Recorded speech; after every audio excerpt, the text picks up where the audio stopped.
everyone. Welcome to another episode of the Love Boat podcast by Noisy Streets. This episode is part of the special Love in Detty December edition. My name is Pearl, and on today's episode, I'll be talking about my dirty love story. Are you ready to? So I have questions here. I'm just going to be, answering, but I'd like to tell my story first. Right. So,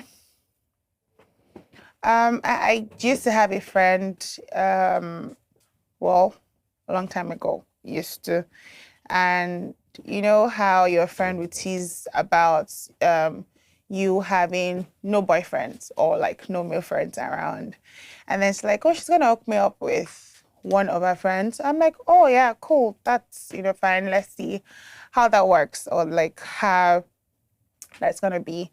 And then she, introduced me to this guy. It was good. It was great. Started off okay. It wasn't in Nigeria at the time. I think I said at that time it was in the UK. And then we're good. We're cool. We talk every day, every night. It was, that relationship where you think, oh, I finally found the one. And don't worry, we're planning for the wedding and all of that. And then in December, it had come to Nigeria, visited. And we're cool. We're kicked off right, went everywhere. It treated me so special that, I started buying Ashebi in my head, trying to tell my parents and every other person that cared to listen that I think I found mass so that people cannot be insulting me again. And right, so after December, it was cool. It would take me and my friend, his friend out, and we're good. We're really, really cool. And then he went back in January, I think the end of January, and then I didn't hear from him again. I felt scared, I was sending messages, no response, nothing whatsoever. So, because I had this trauma where, I had a friend who we had a quarrel, traveled, and then it passed. It wasn't picking my calls and all of that. So I just thought that maybe something bad had happened or something. I was scared, not knowing that suddenly me, I was about to get into the, the stranded part of my life. And since it wasn't picking, I asked my friend, oh, what's up? This guy is not picking. Is he responding to your messages? And she goes, oh, no, that she also haven't heard from him in a while. So I'm like, it's okay. Maybe that's how long the relationship needed to last for. And they were cool. And then one day, I was strolling on Instagram. Yes, the same Instagram that you people know. And that's how I saw this very fine, beautiful bride-to-be. She was really cute. I love that dress. I love how the design was. And I was just complimenting, the dress. And I was even about to go to the comment section to say, all right, just to compliment her more. And then by the time the man turned around, I saw that, is this not XYZ? Or is my eye paining me? I decided to send the reel to my friend on IG. And sorry, guys. God, I feel like I just needed to laugh this off. I mean, it's in the past, okay? And then she goes, oh, yeah, he's getting married soon. And I went mute. The silence, that when God was creating the earth, that's silence, that's void first. That was how, I started hearing we, because I didn't understand that. I thought she was joking, because she jokes a lot. I'm like, babe, are you joking or you're being serious? And then she's like, oh yeah, that she's not joking. She's pretty serious that he's getting married soon. I'm like, oh, when did you know that he was getting married? Oh, ever since. And they're but you know that I was becoming serious with this relationship. So I'm not a person who would go into any kind of relationship. So when I make efforts to go into a relationship, it has to be pretty serious. And to the fact that maybe it was just me, adrenaline and all of that, rushing too hard or too fast. I thought that, 1 month I was able to get married to somebody. And so she says, oh, not that she has something to say to me as well, that she and the guy used to date. And I'm like, I don't understand. And then she goes, oh, that even when he came back to Nigeria, that they had something together. I think I've never, had a fast breath in my entire life. So I just breathed too hard. And then by the time I was done, I just ended the call because I wasn't going to have a conversation. So I remember sending him a very long note, being disappointed and feeling disappointed. Guess what? He never responded to my messages. And I didn't care, but I'd lose all of that. It was pretty painful because I did not think that my friend, well, my ex-friend, will do that. I felt that if she had just told me that, oh, it's nothing serious, it used to be my ex, I've had something to do with him. Of course, I would have said no because I don't want to be that. But yeah, that happened. So that's my story. I hope you guys learn from this though. Right.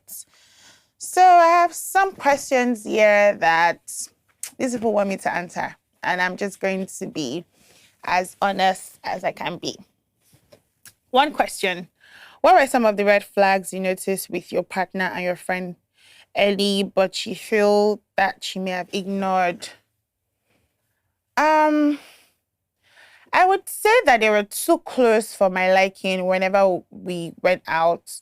She was all over him.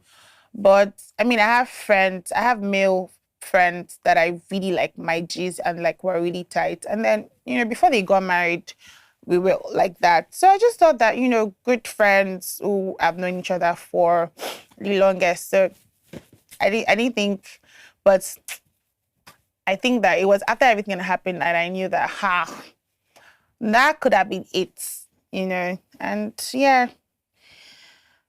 I ignored that. Maybe it's in the past. So yeah, let's just leave it in the past. Question number 2, how close were you to the friend who introduced you to him? And did you ever feel there was a shift in that friendship before everything happened? Well, I don't know. So when I start being close to somebody, I just assume that everybody's my friend. Again, I've learned this was in the past, but we're pretty close. I think I met her at an event and then we just kicked off, right? I don't know, maybe she she had all of the good energies.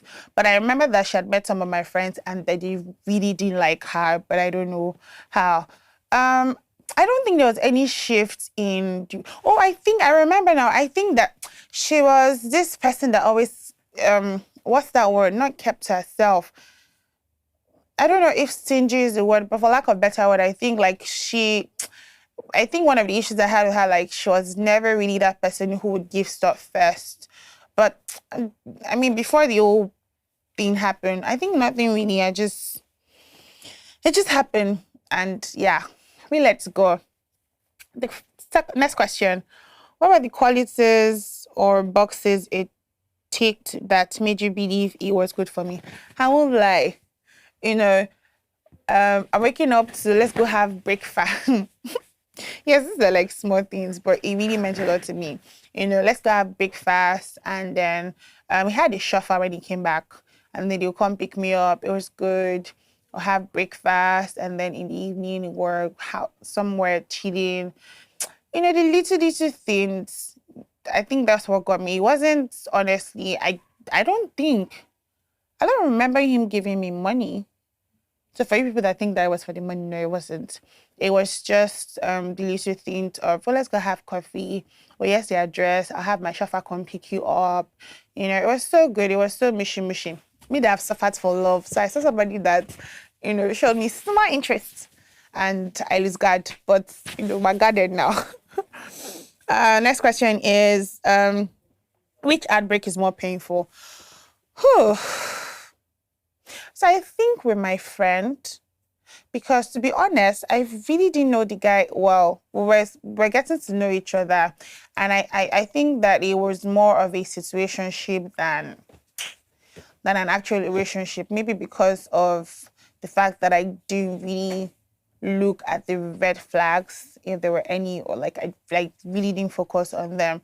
So I think that it was, I know it was my friend, because we were friends first, even before I met the guy. I felt that if they had something in the past or they had something doing, she just let me know. It's up to me to tell them, or to tell her rather, that no, I can't do this, or my answer would be no, I can't do this. and they were cool. We could all be friends, even with the guy, but yeah, that happened. So we're good. Good riddance. I mean, again, it's in the past. um, was it painful losing a friend or a boyfriend? Oh no, it's a friend though. What's my business with a boyfriend? I was a friend because I really liked her. Like, I felt that she had so much to give. So, and it just didn't make sense that we ended the relationship over. I don't like to be that person to say over a man, but I don't think it was over a man. It was over lies. So I rather not even say it was over a man. I think that it was over lies. Like, I don't think that she should have just lied to me.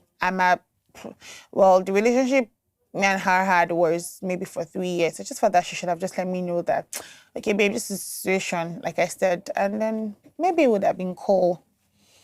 Did the guy or your friend ever try to justify their actions? I didn't give them the opportunity. The guy later responded, maybe like into the year, but I was already fed up with I'd past that chapter. My friend was trying to say she was already. I think I moved on so quickly from it that I don't think I'm like really hurt, or like I was really really hurt, but yeah, it just didn't make sense. But yeah, so it's not no, but I didn't give anybody an opportunity to justify their actions. They did it. So that's okay. Is there anything you think you should have done differently? Yes. Okay, the way I said that, yes, I'm not a mean person.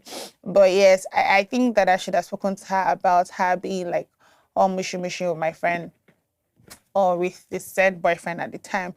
But again, like I said, I thought they were good friends. I thought that like they were paddy. I have a different mentality of people saying that a guy and a babe cannot be like good friends. So I thought that they were really good friends. So I mean, when that didn't happen, or like when I saw what everybody else would see, I just got disappointed. So yeah, good riddance. No, I wouldn't have done anything, differently. How has what happened changed? It has changed me. Oh, it has changed me. Well, I'm more like so before now I used to take time, but now like I take extra time. So if anybody's introducing me to anybody, I don't lose focus. Like I'm always on track I ask questions. I didn't have the time to ask questions back then, but now I ask questions of how well do you know this person? Have you had a relationship with this person? Like, do you feel comfortable me being with this person and all of that, so that we can all be like on safe track and all of that. So I think that's what changed me. I still do trust people, but if you're ever going to introduce me to somebody, I'm sorry, I'm just going to ask you some questions. So in case you're going to be watching this podcast, this is the answer to your question. I'm going to be asking you plenty questions of, do you know this person? Have you been with this person? Do you still love this person? And all of those questions. But I'm sure that opportunity won't come, right? Next question is, what is the biggest lesson you learned from this? Not to rush into things, right?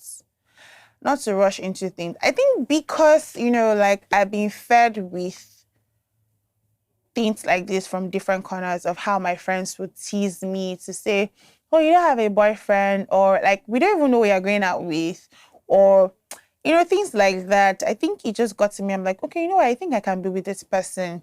And to think that I didn't really vent to this person. I'm also saying that I give people opportunity, but I think I should have just, vent this person to really, really, really, really, really see what he does and all of that. Well, I kind of knew, but another thing is that people pretend a lot. So sometimes you never even know who is lying and like who is not lying. Sure gets. So I think that, my biggest lesson from this, or like what this has taught me, is never to really rush into anything.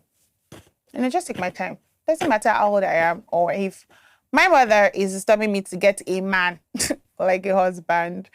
I hope my mommy sees this. Mommy, I'm talking to you. I'm never going to rush into anything.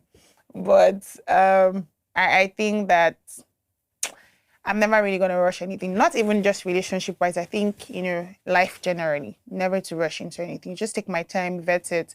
If I need to speak to other people and ask questions, I'll do that. And the last questions, do you have any Detty December plans? Thank you for this question. I don't even know if I should kneel down for you people now or like I should stand up and do dance for you people. But please, anywhere you're going to, I can help you hold your bag. I can stay inside your bag. I can help you drive your car. Just come and carry me because my life has been boring lately. It's just work, work, work. So, well, I don't have any plans for Detty December, right? But I think that there's an event you should be interested in that I'm also interested in. Please look out for the Noisy Streets Love podcast. I'm sure you have more information on the page. I love you so much. Thank you so much. I feel like I've been talking to you people for the longest time. I hope that I didn't bore you guys out, chat. But thank you for tuning into today's episode. Don't forget to hit the subscribe button and follow us on all platforms: Instagram, Facebook, TikTok, Twitter, all of it. All of the social media that you can find that, everybody just, look for us. And the links in the episode description box. And don't forget to get your tickets for the launch party in December. Woo, woo, woo, woo. We'll be looking forward to see you and be there. If I don't see people there, we'll fight because I know people that will watch this podcast. So I better see you there. Please support us. Love, light. We love you. Thank you.